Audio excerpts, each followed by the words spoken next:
Welcome to The Explainer. Today, we're skipping the usual agenda and jumping straight into a high-stakes financial tale of two completely different life trajectories. It's a story about the hidden forces quietly shaping your future and how a simple, intentional shift in direction can literally alter everything. Okay, let's dive into this. Let's meet Diana and Daniel. Diana is 34, makes a solid $67,000 a year, budgets her money, and actively tracks her spending. But she's carrying $23,400 in credit card debt and $28,000 in student loans. Now look at Daniel. He's 43, lives in the exact same city, and makes a very similar income of $71,000. But 3 years ago, Daniel cleared his very last consumer debt payment. His income didn't change, but his trajectory absolutely skyrocketed. These two have nearly identical earnings, yet their financial realities could not be more vastly different. So let's get into Section 1, the invisible debt tax. To really understand why that massive wealth gap exists between them, we need to look at what is actively draining Diana's wealth. We so often treat debt as just, an annoying monthly bill, but it is actually an active forfeiture of your future. The breakdown of a standard payment is an absolute gut punch. Out of Diana's $520 monthly credit card payment at a 22% average APR, roughly $380 of that is pure interest. Think about that. She is paying $380 a month just to stay in exactly the same place. Barely a fraction of her hard-earned money is actually paying down what she borrowed. But here is where it gets wild. The absolutely crucial point is what happens to that money over time. Between her credit card, student loans, and car note, Diana's total monthly debt obligation is $1,217.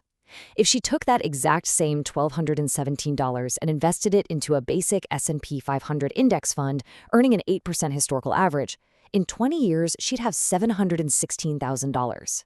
Because she is servicing debt instead of investing, she is quietly, permanently forfeiting $750,000.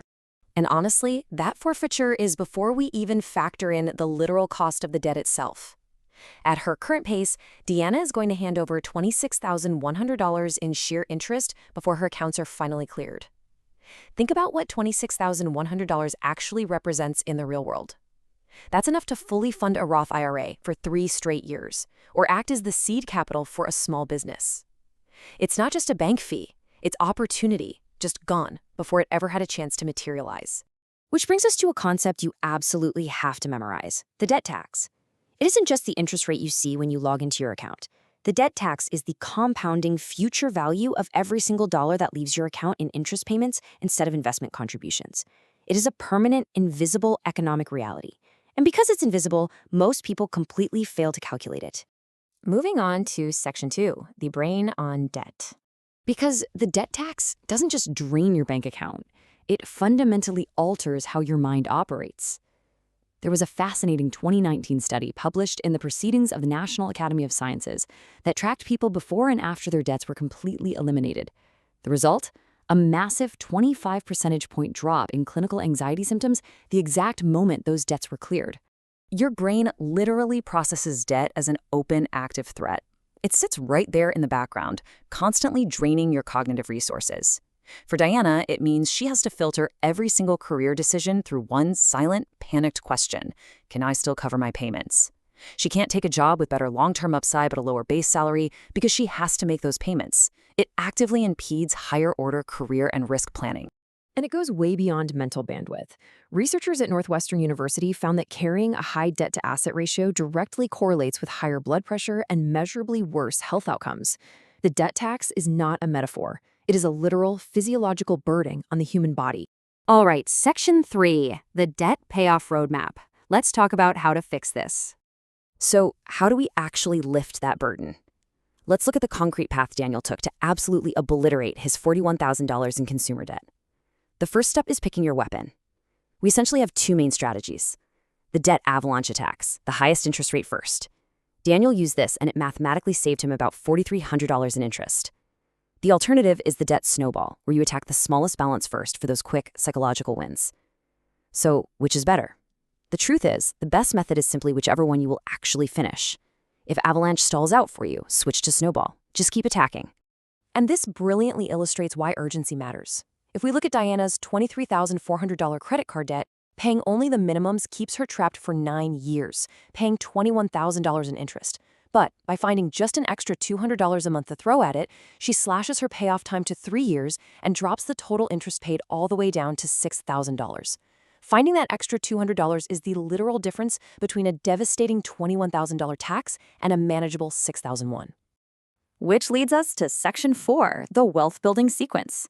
Now, here is where most people get it completely wrong.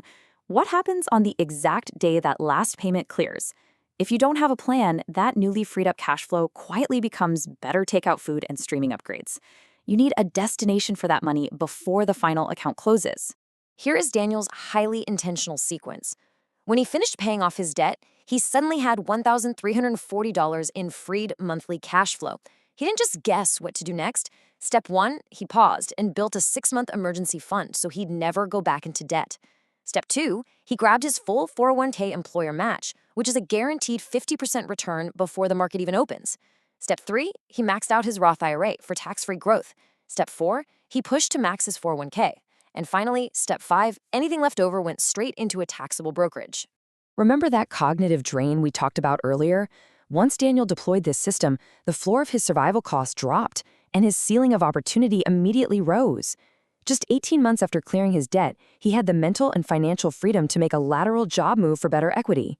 He took a calculated career risk that he simply couldn't have afforded when his paycheck was chained to monthly payments.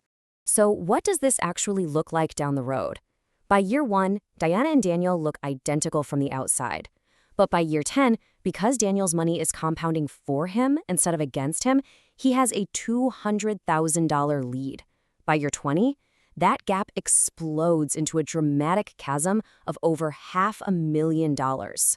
This staggering gap between Diana and Daniel isn't about one having a higher income. It's not about sheer luck or inheriting money. It is entirely about the presence or absence of a redirected monthly payment. True financial freedom is about taking compound interest, flipping it from an enemy into an ally, and just giving it room to run. Which brings us to a final, critical question for you. If you're watching this and you see a bit of Diana in your own finances, it's time to run your true number. Not just your balance, not just your interest rate, but the compounded future value of every single dollar currently leaving your account. Look at that number. Really look at it. Ask yourself, what is staying in debt actually costing you? Because the people who achieve financial freedom the fastest are simply the ones who finally decide that number is no longer acceptable.